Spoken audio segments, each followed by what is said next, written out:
Is it accurate to say that Etsy is using AI to flag listings? Now, interestingly, Scott, with all of the ways that they talk about using AI, they actually didn't use that word in this report, which is interesting. Okay. But Yeah. they're calling it their automated systems, which is AI, right? Like if they can call gift mode AI, this is AI, because what they're doing is they're using an algorithmic approach, right? 10 years ago, we would have called this an algorithm. This is not a super intelligent robot that can do everything, but it's a way for them to look at patterns of behavior, right? They're using an algorithm to detect these things. And then supposedly it's going through a human review, and we'll get to that. But before they dove into any of the transparency stuff, Scott, one of the things they shared that was interesting, and these numbers do not match up exactly with the Q1 end of Q1 report, which is kind of interesting. But they said there's 90 million active buyers and 7 million active sellers. And I've been seeing a lot of comments recently where they're like, oh, Etsy says they have more sellers than buyers. And I'm like, I keep seeing numbers like this. So maybe more shops have been created over time or whatever, but there's 7 million active sellers. And if anybody at Etsy knows what that number is, it should be this team, right? This is the equivalent of YouTube or Facebook's trust and safety team, right? They're the people who go, hey, your account's been hacked, or hey, this is an IP infringement, right? That group of people. The other interesting thing, and I'm not sure, Scott, because they don't disclose like exactly their budget allocation, but they mentioned that in 2023, they spent $50 million on their transparency. Now, if they don't have a budget otherwise, that seems like a really low number to me, right? Like they spent, what was it, $9 million on the Super Bowl ad. They spent however much to actually create the ad, right? Like if that's the entire budget for this team, that feels out of balance to me. Yeah. Given that they have over $1 billion in cash on hand, like if we're going to invest in anything right now, it should be securing the platform, making sure that all of the listings that are there, right? Like let's just nudge that to 75, give them a 50% raise in their budget, right? Nudge it to 75 million. You're not even going to hear it. So that stuck out to me. I'm curious if anybody has a better number than that, like if they've seen the actual way that Etsy breaks down their budget. But I saw that number, and when I saw it, I was like, oh, okay. And then I went to the Q1 report and looked at their cash on hand. I was like, they have over $1 billion in cash on hand. And if that's the amount they're investing in this, we have a little bit of a mismatch. Yeah. And that's what took me down the rabbit hole. The very first thing that they really started to dig into when they got into the meat of the report, for lack of a is that they took down 3.8 million listings last year for policy violations. Now, this is going to be handmade policy, image policy, all of those kinds of things. And basically, they doubled the number of listings that they removed for policy violations from 2022. Now, before we dive into how this happens, what this process looks like, does that number seem really big or really small to you? To me, it seems really big.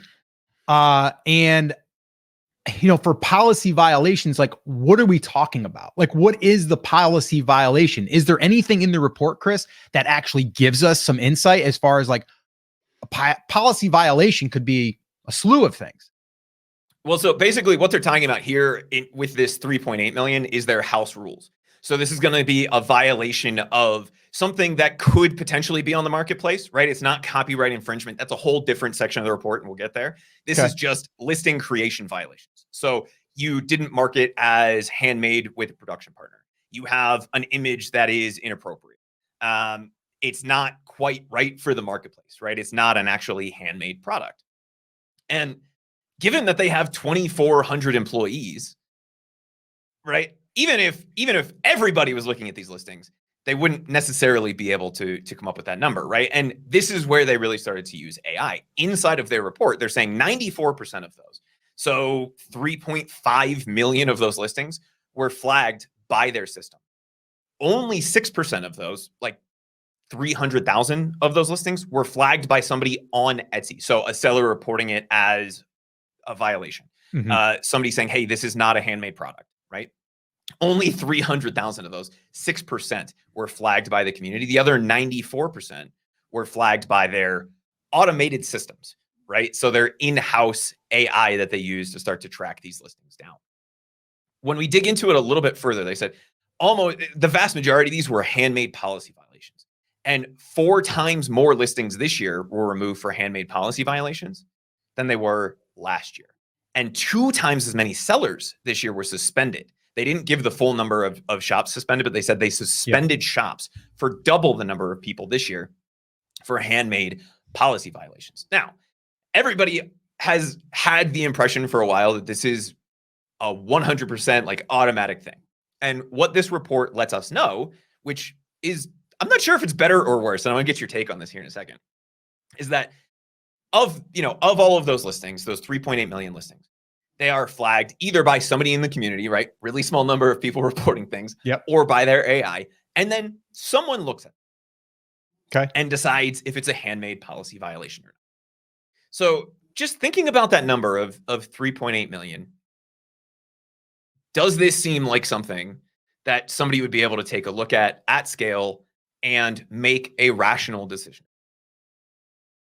I don't know how it could, right? Like 3.8 million, if you were to do the math, and like how many, like we would have to know how many people are on this team, right? And I know you did a rough number. You're like, I think you went with like 100 people. Like, let's say we have 100 people. Like, what would that number be? Like, how many listings would someone have to look at,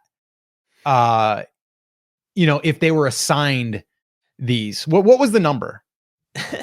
So Etsy has, as of their last update after the layoffs and all of that, 2,420 employees across the entire organization. Now, how many? 2,400? 2,400. Okay. This isn't to say that maybe they're not using a contractor, right? Maybe these aren't employees, but if we assume there are 100 people looking at this, which would be a big percentage of their overall employee base, if they have actual employees and not contractors looking at this, they would have to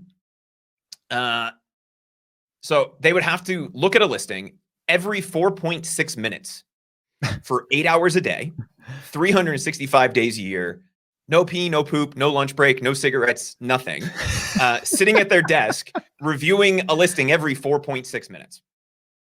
Yeah. Do we think, right? Like, and even if we take that to 200, they have 8 minutes to look at it. Right. Let's call it 9 just to round up. That's still not a rational thing, because you're going to have a little bit of time for lunch. You're going to stand up to go to the bathroom, right? So maybe, let's say it's 200 people. They're going to have 5 to 6 minutes when you start to factor those things. Yeah. Do you think you can look at a listing, analyze the photos, pull up the entire handmade policy and say yes or no? In some cases, yeah. In some cases, heck no. It's going to take more than 5 minutes to look at the listing and understand if it is violating a policy. And I think one of the things, at least for me, where this started to make sense is and we've heard this a lot in the comments, people are saying, hey, my shop got suspended. I submitted an appeal. And what happened? I got a reply within 2 minutes saying, we've thoroughly reviewed your appeal and we've rejected it. It's literally impossible to do that. And what appears to be part of the problem with this is what they are measuring. And so in their report, one of the things that they call out as a really great thing to investors is that they're reviewing all listings within 48 hours. So basically what happens is something gets flagged either by the AI or a human. It is then removed from search results. It's still active inside of your Etsy seller account, but they then have to review it within 48 hours. And they're saying most listings are reviewed within that 24 to 48 hour period. So within a day. If they decide it's a policy violation, it gets taken down. If they decide it's not, then they go from there. The other thing that's interesting is if we look at this number, this is the number of listings that were taken down. Mm-hmm. This is not the number of listings that were flagged or reported. True. Right? True. So that 4.5 or 5 minutes is based on the number of listings that were taken down, not the number of listings that were reported. So they actually have substantially less time to look at it. And it makes sense if you're measuring this on time to completion, right? How long does it take my team of customer or seller support people to review these listings, and not on whether or not they're reviewing them accurately? Of course, you're going to have all kinds of people getting listings taken down for no reason or flagged for no reason. And when you start to feel overwhelmed, and Scott, I don't know if you've ever cut a corner in your life, but a lot of people, you have a million different things to do today, right? You have 50 emails to get back to. Maybe you answer like 48 of them, just delete 2 of them because they're kind of jerks and you don't feel like dealing with them, right? In this case, maybe they can't delete it, but they can certainly click definitely a policy violation as fast as they want to. And there doesn't appear to be a review on top of that. So if you look at your first 10 of your 100 for today, and all 10 of those were flagged by the AI, and you say, hey, all 10 of these were definitely policy violations. You start to fall into that groove where you're like, kind of looks like one, kind of looks like one, kind of looks like one. Maybe I'll spend a minute looking at this one because it's a fun looking product. Nah, policy violation, policy violation. Let me ask the audience, anyone that's watching this, whether it's live or on the replay, have you been suspended for a listing in the past? So let us know in the comments if you have in fact had a listing that was suspended, that was flagged. And then the second part of that question would be, if it was flagged, did it get taken down? And was it just a generic template that everyone else is receiving? I'm just curious if you would drop that in the comments and let us know. That would be helpful for all of us, which we know that even though you're doing print on demand, it's still considered handmade. But Chris, why would that get flagged potentially while you're setting up your listing? There's something that you might have missed, and then the AI comes through, flags it, then it gets put into the queue where someone has to look at it. Like what could have flagged that? Well, so that is one of the things I think I want everybody to take away from this, right? 4 times as many listings were flagged for handmade policy violations this year as in 2022. We know 3.8 million were taken down. What happened? Well, Scott, you might remember that something happened the end of last year where everybody said, oh my God, everybody's listings are being taken down. The AI has gone crazy. You can't have mock-ups. You can't do anything. It was the mock-apocalypse, right? The mock-up apocalypse that happened because they had a flagging system that went a little bit rogue, but based on one of their principles, which is selling print-on-demand products is perfectly fine. Using mock-ups is perfectly fine as long as you correctly set up your listing. It turns out a lot of people are setting up their print-on-demand listings and not listing their production partner, not setting it up as what Etsy refers to as handmade with production assistance. When you set up a print-on-demand listing, you are not the person who is producing the product. You designed it, but you're not creating the product. And if you don't list that on your listing, what seems to have happened at the end of last year is a bunch of people had mock-ups.